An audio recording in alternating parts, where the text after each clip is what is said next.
Hello and welcome to the All World Hockey Postgame Show. I'm Craig Norwich along with Billy Lindsay, who played 777 games in the National Hockey League, along with playing in the 1996 Stanley Cup Finals with the Florida Panthers, unfortunately losing to the Colorado Avalanche in that series.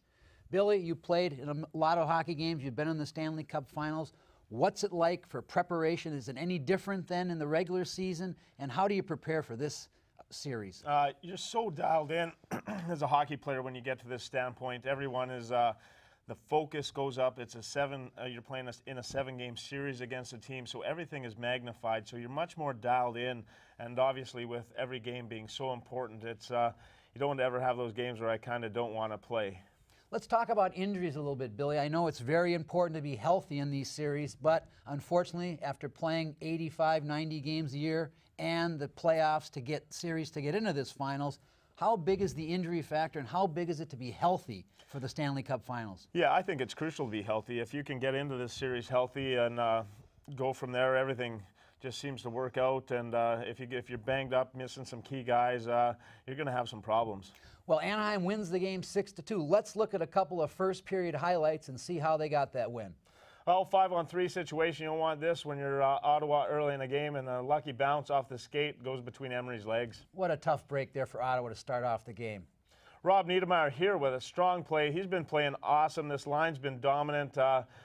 Everyone's chipping in, it seems, for Anaheim. Do you think that was a bad goal by Emery, though? It looked like it wasn't really that difficult of a shot to stop. Yeah, Emery hasn't had his best series, that's for sure, and Giguère's been much better, and that's probably one of the big keys in this series so far. Let's talk about a good friend of mine, Brian Burke. I went to high school with him. I know that when he was starting off as an assistant general manager with Pat Quinn, he called a good friend of mine's father, Jim Finks, who ran the Chicago Bears in the NFL, to get some ideas about how to be a general manager. I know he talked to Bob Johnson and Herb Brooks.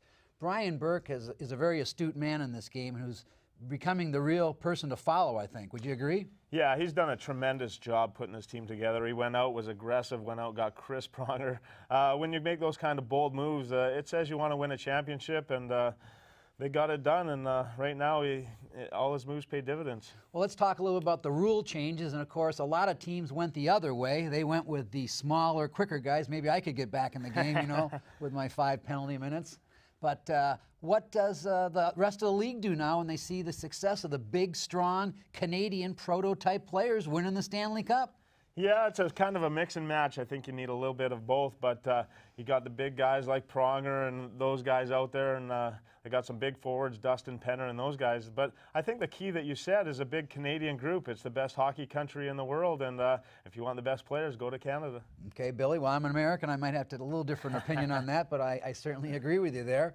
Now let's look at some second period highlights, Billy. Well, you get it here. Turnover. Alfredsson continues his playoff scoring binge and kind of gives a little bit of life back to the Ottawa Senators. Keeps his team alive again. Alfredsson seems to be the guy they got to go to. Yeah, but this is a killer here. Homer Simpson said it best. Oh!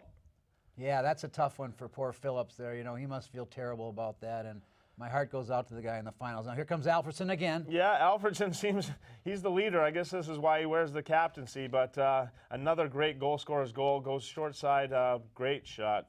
Okay, now they're after the second period. What's going on in that locker room? You know, you've been there before. What's it like in the Anaheim Ducks locker room? They're 20 minets away from winning the Stanley Cup. Yeah, it's like you're getting ready to eat a big. I mean, you're salivating. That time cannot get off that clock fast enough. Their adrenaline's going through them.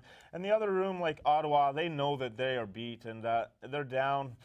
It's just I don't think you're just dejected. They're not feeling good. And but if you're in Anaheim, you just can't wait for that clock to run down. Well, let's talk about Ottawa a little bit. You know, they're 20 minutes away from their season ending. Is there anyone in that room that's going to say something or challenge somebody or maybe even challenge the coaching staff? Or is there some desperation, some desperate move that might be utilized to try to get this game in their favor? The desperation's over now. You're in the Stanley Cup Finals. I don't think there's any words you can use this time of the year. It's upon the players. They know Anaheim's just a superior team right now. Okay, Billy, let's go to the third period highlights and see how this thing ends up. Well, here's the backbreaker. This is one that got the corks off the champagne. Travis Moen with a nice deflection here. Scott Niedermayer with a low shot gets by Emery, and there you can see it. The Anaheim guys getting excited on the bench. They know it's coming. Giguère's up, and boy, what a feeling that must be. Yeah, that goal really put the knife in the steak, so to speak. And now they're celebrating, having the greatest time in the world. This is obviously the greatest moment in some of these guys' lives. Here they go through the line. Traditionally, hockey players, they beat the heck out of each other all the time, and they're the best of friends when they go through the line. What's that feel like? You've been through on the losing side. How hard is that? Yeah, it's tough to take, but you give congratulations. There's mutual respect among the players, and I don't think after a hard war, it's nice to go shake the other guy's hand, and it's just been a great series. Okay, let's talk about, you get to have the Stanley Cup for a day when you win the Stanley Cup. How big is that for a Canadian young man or even an older man for that matter to take that cup home to his hometown and be able to show all his friends and have a party? It must just be the best day in an NHL player's life. Yeah, that's what you dream of. And, speaking of that story, the Niedermayer brothers are taking it back to Cranbrook, and so it's a rarity for maybe a town even to get a Stanley Cup or have a Stanley Cup champion from there. But what a blessed town. Scott Niedermayer has won it 3 times. Now Robbie. They have Richard Matvijuk is from Cranbrook, British Columbia, that has won it. John Clem, who has won it twice with the Colorado Avalanche. That is a hockey city, and unbelievable how many cups they've won there. Well, now Anaheim, they're the Stanley Cup champs. What are they going to do in the offseason? Nothing?